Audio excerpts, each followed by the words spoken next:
Di video yang kali ini, yang mau saya sampaikan berdasar atas apa yang Tuhan perintahkan, masih di dalam Unlearn Series.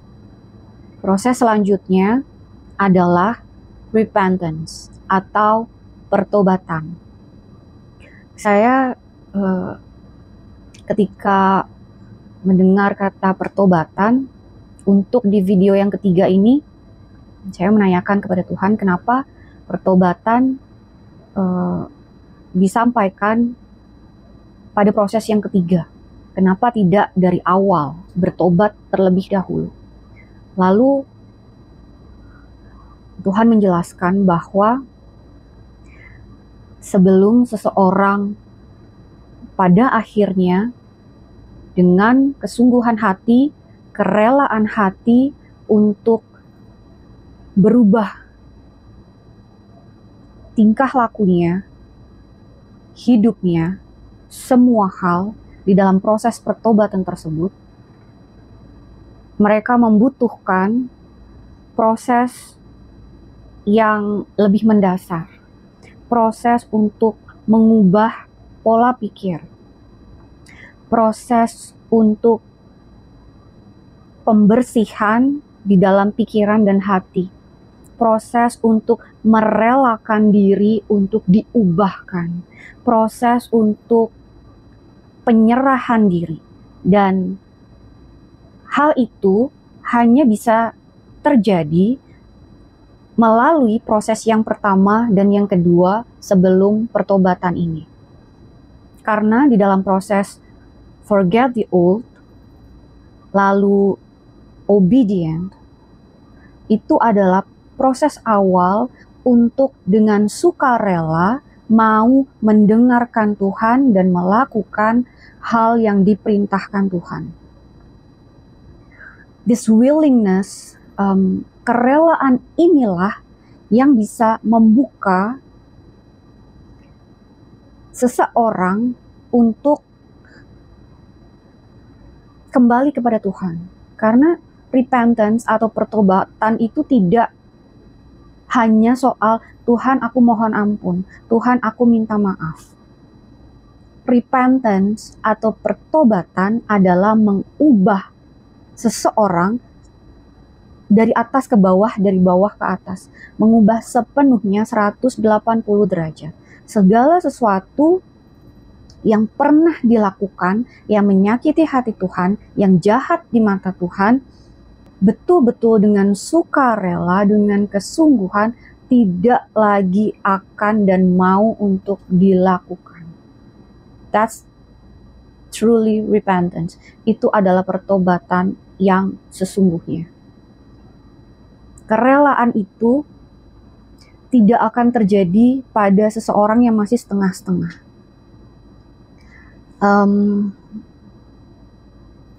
Repentance atau pertobatan adalah pintu untuk seseorang mulai membuka dirinya bagi Tuhan. Mungkin kita merasa bahwa ketika kita percaya pada Tuhan, berdoa, lalu sering memuji Tuhan, kita berpikir bahwa hidup aku baik-baik saja kok. Aku tidak melakukan sesuatu yang jahat karena aku tidak melakukan dosa-dosa yang besar. Besar dan kecilnya sebuah dosa itu hanya ada di pikiran manusia. Bagi Tuhan, ketidaktaatan itu adalah menentang Tuhan. Even bahkan ketidaktaatan artinya melawan Tuhan. Jadi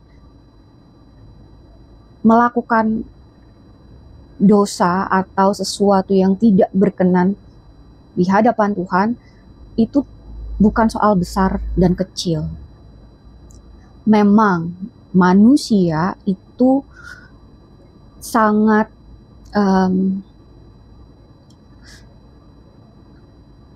rentan untuk jatuh ke dalam dosa. Betul, tidak ada manusia yang sempurna, saya tahu. I'm not even perfect. Saya pun tidak sempurna. Tetapi kita harus memahami, jatuh di dalam dosa dan hidup di dalam dosa adalah dua hal yang berbeda. Setiap manusia mungkin akan dicobai untuk jatuh ke dalam dosa. Sebelum dosa itu terbentuk, terlebih dahulu itu akan muncul di pikiran kita, di hati kita. Siapapun saya yakin, sebelum melakukan dosa, Tuhan akan mengingatkannya terlebih dahulu untuk tidak melakukannya. Tetapi pilihan untuk tetap melakukannya adalah kehendak manusia. Ketika pembenaran banyak orang selalu adalah kita hanya manusia, kita nggak sempurna. Manusia itu tempatnya berbuat salah, kita pasti akan berdosa. Betul. Tetapi mengizinkan kita untuk terus hidup di dalam dosa setiap hari, setiap detik, tanpa pernah berpikir untuk aku tidak mau lagi melakukan ini. Banyak orang berpikir bahwa melakukan perintah Tuhan, kehendak Tuhan, menjauhi hal yang tidak baik di mata Tuhan, itu adalah hal untuk menyenangkan hati Tuhan. Jadi seolah-olah itu adalah beban untuk Tuhan. Aku tuh gak sempurna, aku gak bisa untuk menjadi seperti malaikat. Padahal alasan utama untuk Tuhan selalu mengingatkan kita melakukan kehendak Tuhan adalah untuk keselamatan roh kita, jiwa kita, supaya tidak ada belenggu yang pada akhirnya nanti ketika seseorang itu mati masih mengikat mereka. Karena itulah sebetulnya Tuhan Yesus mati dan bangkit bagi kita. Tetapi jangan lupa, konsekuensi dosa itu masih ada. Ketika kita terus-menerus memilih untuk hidup di dalam dosa, live in sin. Jatuh di dalam dosa memang wajar, tetapi hidup di dalam dosa itu pilihan.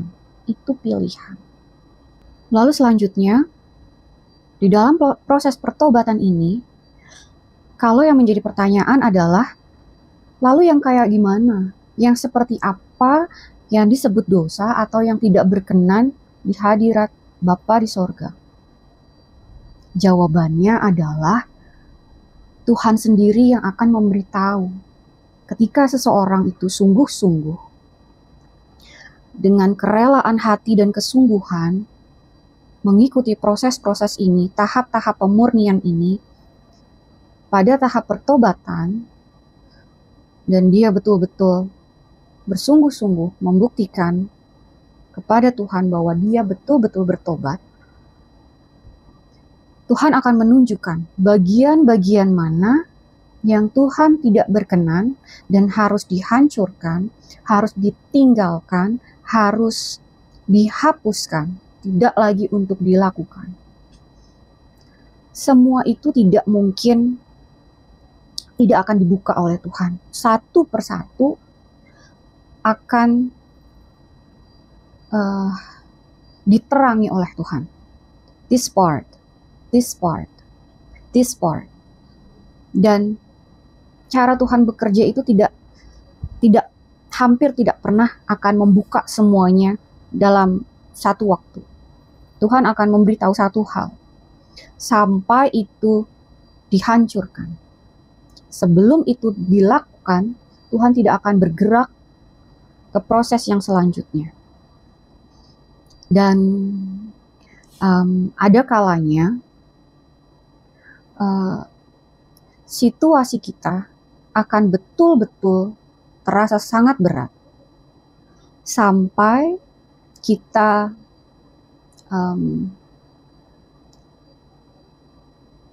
mau tidak mau, suka tidak suka, untuk bisa selamat harus meninggalkan hal-hal tersebut. Meskipun lagi-lagi itu adalah sebuah pilihan. Tuhan itu tahu hal-hal yang belum terjadi dan hasil akhirnya. Jadi ketika Tuhan belum berhenti untuk membuat kita berupaya keras menghancurkan dosa-dosa tersebut, meninggalkan kehidupan-kehidupan di dalam gelap tersebut, artinya Tuhan tahu bahwa kita bisa melakukannya. Banyak orang berpikir itu berat sekali. Contoh, ada seseorang yang berpikir bahwa mengampuni orang yang merendahkan dia, melukai dia, abusive, physical abusive, verbal abusive, itu sangat berat. Lalu saya hanya bilang, sebetulnya yang kita perlu itu hanya kerelaan hati. Declare, Tuhan, oke, aku mau melakukannya. Tapi bantu aku. Karena pada akhirnya, yang melakukannya itu sebetulnya Tuhan.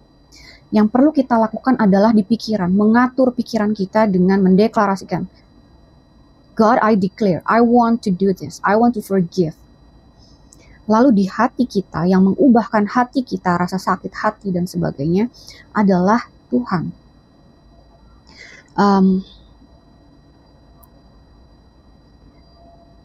Proses memohon pengampunan Tuhan dan pertobatan ini sesungguhnya adalah proses untuk membersihkan tubuh, pikiran, dan jiwa kita. Karena tanpa kita sadari, tubuh kita ini banyak yang tidak sadar, ada banyak roh-roh lain yang hidup di dalamnya. Dan ada banyak unclean spirit yang orang tidak sadar. Spirit of pride, roh keangkuhan, merasa selalu paling benar. Spirit of criticize, ada orang-orang yang selalu mengkritisi, selalu mengkritik. Kamu mungkin pernah ketemu orang yang seperti itu. Jezebel spirit, NPD. Spirit of gluttony, roh kerakusan. Spirit of depression, spirit of suicide, banyak hal. Spirit of anxiety,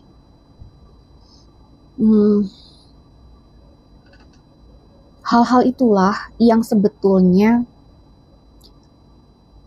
dikehendaki Tuhan untuk terjadi dalam hidup kita, supaya tidak lagi ada hal-hal yang mengganggu di dalam pikiran dan hati kita. Sebetulnya untuk membersihkan diri kita ini loh. Jadi hanya roh Tuhan saja yang ada di dalam diri kita. Spirit of joy. Saya harap sih ini bisa membantu kalian ya untuk bisa memahami Tuhan lebih lagi, mengubahkan hidup kalian lebih baik lagi. Karena ada banyak orang yang hidupnya itu tidak baik-baik saja, hanya karena ada roh-roh yang bukan dari Tuhan, all the unclean spirit, yang membelenggu mereka, yang tanpa mereka sadari, masuk dan hidup di dalam tubuh mereka. Suka atau tidak suka, it happens. Kekhawatiranmu, ketakutanmu, depresimu, semua hal yang tidak nyaman itu sebetulnya cara Tuhan untuk memberitahu. Ada sesuatu di situ dan kamu harus singkirkan, kamu harus usir, kamu harus tutup, bersihkan semuanya. Tuhan itu baik dan sangat baik. Saya tidak tahu setelah ini apakah ada proses selanjutnya di The Unlearn series, atau setelah ini kita akan masuk pada The Relearn. Tapi tiga proses dari Forget the Old, be obedient dan repentance, melupakan hal-hal yang terdahulu, menjadi patuh dan pertobatan, semoga adalah awal bagi hidup kamu untuk diubahkan Tuhan. Lupakan dulu dosa-dosa yang dilakukan orang lain terhadap kita. Fokuslah pada kembali menata hidup kita di dalam Tuhan dan bersama Tuhan. Hanya pengantar yang semoga bisa membantu. God bless you. God loves you.